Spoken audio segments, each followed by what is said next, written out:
Let's look at the 4 stages of sale of land in Hong Kong. The first stage is the negotiation stage. The parties will be negotiating the terms of the formal contract. This contract is different from a deed. It is just a provisional agreement. There will be correspondences between the parties.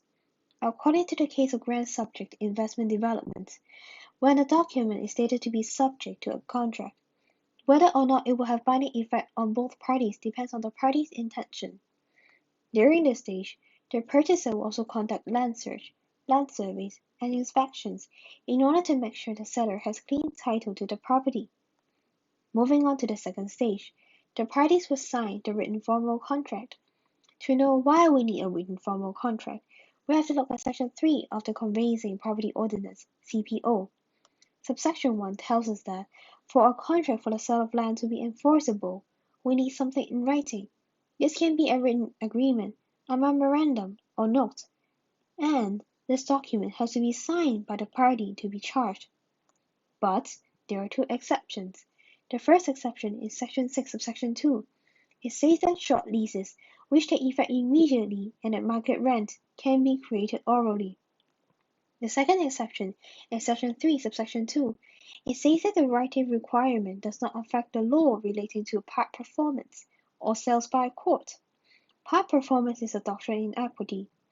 In the case of Stedman and Stedman, the court says that for the doctrine of part performance to apply, we need part performance by the party who had, to the knowledge of the other party, acted to his detriment in carrying out irremediably his own obligations under the otherwise unenforceable contract. To put it simply, we need a contract that is unenforceable but which has been partly performed. An example of part performance: taking possession of a seller's property with his consent.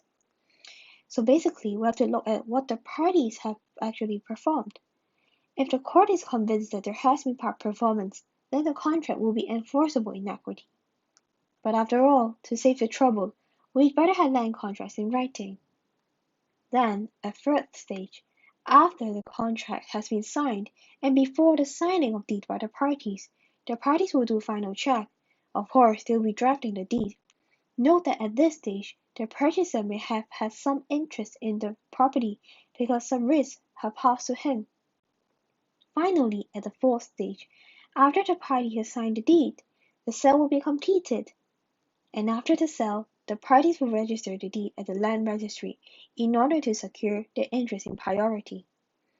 And this is the end of this video. Thanks for watching.